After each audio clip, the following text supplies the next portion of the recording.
नमस्ते, डॉक्टर विकास कुमार श्रीवास्तव त्रिशला फाउंडेशन की तरफ से आप सबका हार्दिक स्वागत करता हूं।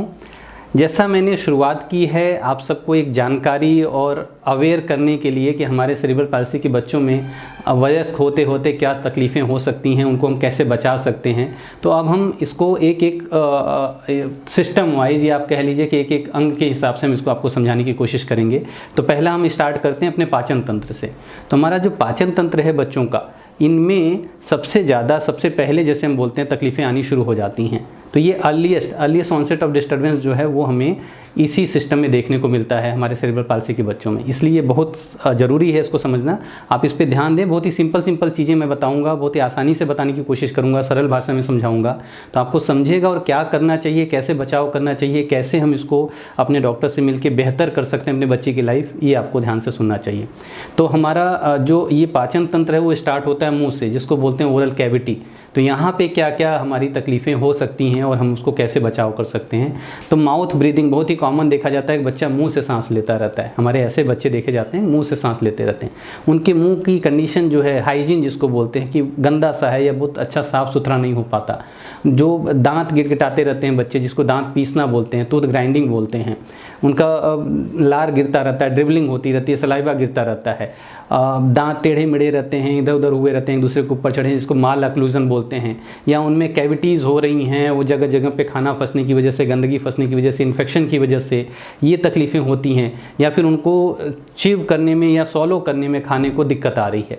तो इस तरह की ये ओरल कैविटी से जुड़ी हुई बहुत ही कॉमन समस्याएं हमारे बच्चों में, ऐसे बच्चों में देखी जाती हैं, जिसको हम आगे आपको बताएंगे कि आसानी से हम इसकी केयर कर सकते हैं। तो आपको बेसिकली क्या करना है, अपने बच्चे का ओरल हाइजीन मेंटेन करना है। ओरल हाइजीन बहुत ही सिंपल सी चीज़ है। अपने बच्चे को प्रॉपरली, अगर वो खुद से एक सक्षम है, अपने से कर सकता है तो ठीक है, आप उसकी हेल्प करें, अदरवाइज़ आप करवा दें। उसको प्रॉपर ब्रशिंग करवाना, टूथ क्लीनिंग करवाना, उसमें अगर कोई कैविटी बन रही है, उसमें कोई आपको घाव दिख रहा है या कोई इन्फेक्शन जैसा कुछ लग रहा है, पीलापन दिख रहा है, मवाद जैसा दिख रहा है, तो आप उसको अपने डॉक्टर से मिल करके उस डेंटल चेकअप करवा करके उसको तुरंत के तुरंत दवाई इलाज से सही कर सकते हैं। खाना फंसा हुआ ना रहे, कोशिश करें खाना खिलाएं तो मुँह धुलवा दें। ये सारी चीज़ें जो बेसिक हम अपने लिए करते हैं वो अपने बच्चों के लिए भी हमें समय समय पे करना पड़ेगा। तो हमें ओरल हाइजीन मेंटेन करना बहुत ज़रूरी है। अब clearing of tooth after every food, मतलब हमने खाना खिलाया नहीं बच्चे को कि वो खाने से, चाहे पहले वाली बात हो, ब्रश वाली बात हो, या खाना खा करके अब सोने जाने वाला है बच्चा, तब उसका दांत साफ करवाना है। हमें हर समय बच्चे की ओरल हाइजीन पे ध्यान रखना पड़ेगा। कोई भी वो खाना खाता है अपने से उसको क्लीन नहीं कर पाता, तो हमें उसको क्लीन हर बार करवाना बहुत ज़रूरी है। रेगुलर चेकअप करवाते रहें अपने दांतों का, ओरल हाइजीन का, अपने डॉक्टर से मिल करके। ये भी बड़ा आसान तरीका होता है। कुछ एक्सरसाइजेज होती हैं जिनको ओरोफेरेंजियल स्टिमुलेशन एक्सरसाइजेज बोलते हैं, जो हमारे त्रिशला फाउंडेशन में आपको आसानी से पता चल जाएगा कि इसको कैसे करवा सकते हैं, जिससे बच्चे की वो चीविंग पावर और खाना गिटकने की पावर जो है, या ओरल हाइजीन जो है, मसल्स जो हैं वो स्ट्रॉन्ग रह सकें और उसको मेनटेन किया जा सकें। इसी तरह से बच्चे की प्रॉपर पोजिशनिंग जिसको बोलते हैं, सही तरीके से अगर बैठा रहेगा तब खाएगा तो उसको कोई ऐसी दिक्कत होने की संभावना बहुत कम हो जाती है। उसको चॉकलेट है या कोई ऐसी स्टिकी चीज़ें आपने दे दी हैं, कुछ जो खाया बच्चे के दांत में या ओरल कैविटी में फंसा हुआ है, उसको अगर आप थोड़ा सा ध्यान दें और समय पे उसको निकाल दें तो बच्चा के ओरल हाइजीन मेंटेन हो सकती है। बाकी हमारा एक यूट्यूब चैनल है, हम आपको लिंक शेयर कर देंगे, आप उस पर जाके इसके विषय में और थोड़ा सा डिटेल जान सकते हैं। अब ये मुंह के बाद आता है अपर जीआई, ऊपर का जो हमारा पाचन तंत्र का भाग है उसको बोलते हैं अपर जीआई सिस्टम।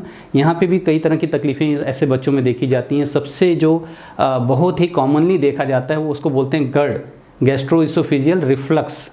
तो ये पेट का खट्टा पानी, आप हिंदी में समझें कि पेट का खट्टा पानी जो है वो ऊपर आता है, या बच्चा बार बार डकार सा ले रहा है, खट्टा पानी मुंह में आ रहा है, इसको बोलते हैं GERD, मोटा मोटा आपकी भाषा में। उसके अलावा उल्टी हो जाना, या फिर पेट में गैस भर जाना, भारीपन पेट में हो जाना, या बच्चे ने वो गंदा पानी फेफड़े में ले लिया जिसको एस्पिरेशन हम बोलते हैं, या बच्चा हमारा किसी तकलीफ़ की वजह से कम होता जा रहा है, कमज़ोर होता चला जा रहा है, तो माल न्यूट्रिशन जो होता है ये भी हमारे पाचन तंत्र से जुड़ा हुआ होता है। इस तरह की प्रॉब्लम्स देखी जाती हैं। तो बहुत ही कॉमन जो और सबसे बेसिक जो है, जो हम अक्सर डिस्कस करते हैं GERD के बारे में, कि ये जो रिफ्लक्स होता है हम इसके लिए क्या कर सकते हैं, इसके लिए इसके कॉजेज़ क्या होते हैं। तो ये बड़ा ही कॉमनली देखा जाता है कि खाना खाते समय बच्चे को डिफ़िकल्टी हो रही है, है ना, वो उसकी मसल जो है काफ़ी स्पैस्टिक हो चुकी हैं, उसका जो इसोफेगस जो पाचन तंत्र का पहला भाग है, इसोफेगस है, खाने की नली है, उसमें उसकी मोटिलिटी में कोई दिक्कत आ रही है, वो ठीक से खाना अंदर नहीं ले जा पा रहा है, कुछ प्रॉब्लम है उसको ऐसे बच्चों में।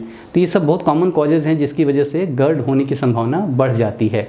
या बच्चा हमारा इसकी वजह से माल न्यूट्रिशन में चला जा रहा है, उसका जो खाना पीना है वो फंस जा रहा है कहीं जा कर के, कहीं सांस की नली में कहीं पे कहीं फंस जा रहा है, उसको इन्फेक्शंस हो जा रहे हैं इसकी वजह से। तो ये सब प्रॉब्लम जो है वो GERD से जुड़ी हुई हो सकती हैं। तो हमें ये समझना बहुत ज़रूरी है कि GERD को हमें हमेशा इग्नोर नहीं करना है, बल्कि उसका ट्रीटमेंट करवाना है। उसका ट्रीटमेंट है, तो जैसे बच्चा स्लीपिंग पोजीशन में, मान लीजिए लेटा हुआ है और आपने उसको खाना खिला दिया, तो ये कभी ना करें। बच्चे को हमेशा एक अच्छी पोजीशन में प्रॉपर सिटिंग पोस्चर हो या स्टैंडिंग प्रॉपर पोस्चर हो कि जहाँ पे बच्चा आपके लेवल पे आ सके और आप आसानी से उसको खिला सकें या वो खुद से खा सके। तो ये पोजीशनिंग जिसको बोलते हैं प्रॉपर पोजीशनिंग, वो बहुत ज़रूरी है। लेटा करके खाना नहीं खिलाना चाहिए, हमेशा संभावना बढ़ जाती है उस खाने का कहीं फंसने का या एस्पिरेट कर जाने का। उसके बाद हो गया कि उसको हेड एंड, या अगर लेटा ही है बिल्कुल ही वैसा बच्चा है कि नहीं बैठ सकता, तो उसका हेड एंड जो है आप रेज़ कर दीजिए, सर का भाग उठा दीजिए थोड़ा सा, तो उससे भी बच्चा कंफर्टेबल हो जाता है कि उसका खाना आसानी से खाने की नली में चला जाता है। और बच्चे ने खाना खाया तुरंत लेट गया, ये भी ना होने पाए। खाना खाया उसने तो उसको थोड़ी देर आप उसी पोजीशन में या थोड़ा सा अगर टहला घुमा सकते हैं या थोड़ी सी बर्पिंग कर सकते हैं, तो इस तरह की कुछ चीज़ें करें जिससे वो खाना थोड़ा सा अंदर चला जाए या थोड़ा सा डाइजेस्ट हो जाए। और जो पेट की मसल्स होती हैं जिनको हम बोलते हैं स्पैज़म होता रहता है, तो उसको थोड़ा सा नॉर्मलाइज़ करने की कोशिश करनी चाहिए, उनकी टोनिंग थोड़ी सी होती है। तो ये सब कुछ एक्सरसाइजेज होती हैं जो हम आपको यहाँ सिखा देंगे और आप इससे अपनी बच्चे की हेल्प कर सकते हैं। प्लस सबसे इम्पॉर्टेंट है कि आप जब बच्चे को खाना खिलाएं तो बिल्कुल माँ बाप का प्यार है, हम अपने बच्चे को अच्छे से खिला लें, ढेर सारा खिला लें, हमारा बच्चा स्ट्रांग हो जाए। बट उसकी जो मील है उसमें जो आप क्वांटिटी रखेंगे वो हमेशा कोशिश करें कि थोड़ी थोड़ी एक बार में बच्चे को छोटे छोटे ग्रासेस, छोटा छोटा मील बना करके दें, जिससे वो आसानी से उसको डाइजेस्ट कर सके, उसको उसमें दिक्कत ना आए। वो ज़्यादा हैवी होगा, ज़्यादा मोटे ग्रासेस जाएंगे तो फंसने के चांसेस या GERD होने के चांसेस बढ़ते चले जाते हैं। प्लस अगर आपका बच्चा कंफर्टेबल नहीं है तो उसको सेमी सॉलिड फूड, जिसको बोलते हैं मिक्स करके पेस्ट जैसा बना करके सेमी सॉलिड फूड देने की या लिक्विड फूड देने की ज़्यादा कोशिश करें ऐसे बच्चों को, तो भी ये GERD की संभावना काफ़ी हम कम कर लेते हैं। और बच्चा सोने जा रहा है तो कोशिश करें थोड़ा पहले ही उसको खाना दे दें, थोड़ा समय लें बच्चे को, उसके बाद वो जाए सोने के लिए, उसको थोड़ा कंफर्टेबल कर लें या चला फिरा लें। इस तरह की चीज़ें करने से भी बेटर हो सकता है आपका बच्चा। बच्चे को कब्ज़ दिख रही है, कई दिन हो गया बच्चा फ्रेश नहीं हो पा रहा है, तो बच्चे को आप अपने डॉक्टर से मिल करके जो भी उसका प्रॉपर इलाज है वो डॉक्टर आपको समझाएंगे कि क्या खाने पीने में कोई बदलाव करके उसका कब्ज़ दूर कर लेंगे या कोई दवा की ज़रूरत है जिससे उसके कब्ज़ की वजह से भी उसको ऐसी दिक्कत ना होने पाए। तो प्रॉपर पोस्चर हो गया, खाने और सोने के बीच में गैप हो गया, और कुछ ज़रूरत पड़ने पे गैस्ट्राइटिस या कुछ भी तकलीफ बच्चे को हो रही तो उसकी मेडिसिन अपने डॉक्टर से लिख लिया, आपने लिखवा लिया। कुछ स्पाइसी तेल पूड़ी पराठे वाली चीज़ें या हॉट चीज़ें, बहुत गरम चीज़ें, कॉफ़ी वगैरह हो गया, इस तरह की चीज़ें आपने अवॉइड कर ली अगर बच्चे में। और फिर भी अगर बच्चा अच्छे से नहीं कर पा रहा है या उसको बार बार GERD हो रहा है, कंफर्टेबल नहीं है, तो एक नली आती है जिससे हम फीडिंग कराते हैं बच्चों की, ऐसे उसको एंट्रल फीडिंग बोलते हैं। तो उस तरह की चीज़ें भी अपनाई जा सकती हैं और इस GERD जैसे प्रॉब्लम्स को बचाया जा सकता है, क्योंकि इससे कई बार बड़ी समस्या जिसको एस्पिरेशन बोलते हैं, फेफड़े में गंदा पानी जाने की वजह से हो सकता है। तो ऐसी बड़ी समस्या को भी हम बचा सकते हैं। अब कोई बच्चा है उसको कॉफिंग में प्रॉब्लम हो रही है, बार बार उसको एस्पिरेशन हो रहा है, उसका गैग रिफ्लेक्स यहाँ का जो रिस्पांस आता है कॉफिंग वाला कुछ खाने पे फंसने पे वो प्रॉपर नहीं है, तो उसको सफिशिएंट फूड आप बहुत ज़्यादा नहीं दे पा रहे हो प्रॉपरली, तो ऐसे बच्चों को आप ये राइस ट्यूब का सहारा ले सकते हो। इसको गैस्ट्रो या फिर गैस्ट्रोस्टॉमी बोलते हैं, एक नली बना देते हैं हम खाने की, उसके थ्रू भी दिया जा सकता है। तो ये तरीके हैं, बट आप अपने डॉक्टर से डिस्कस करें कि जो समस्या आ रही है तो हम आपके लिए समाधान बिल्कुल लाएंगे और हम आपको समझाएंगे भी उसके बारे में। अब इसके बाद आता है लोअर GI। ये तो हो गया ऊपर तक का भाग, पहले मुंह हमने देख लिया, फिर ऊपर का भाग देख लिया। अब नीचे का जो भाग है, पेट है, आते हैं, इनको लोअर GI सिस्टम बोलते हैं। यहाँ पे भी अक्सर बहुत कॉमन सी प्रॉब्लम देखी जाती है कि बच्चे को पाइल्स, अगर आपने सुना होगा कि ब्लीडिंग हो जाती है लैट्रिन के रास्ते से, वो कट छिल गया है, बच्चा लैट्रिन करते समय बहुत रोता है, कड़ी लैट्रिन होती है, दिक्कत होती है, कब्ज़ बना रहता है। तो ये बड़ी कॉमन सी प्रॉब्लम्स देखी जाती हैं ऐसे बच्चों में।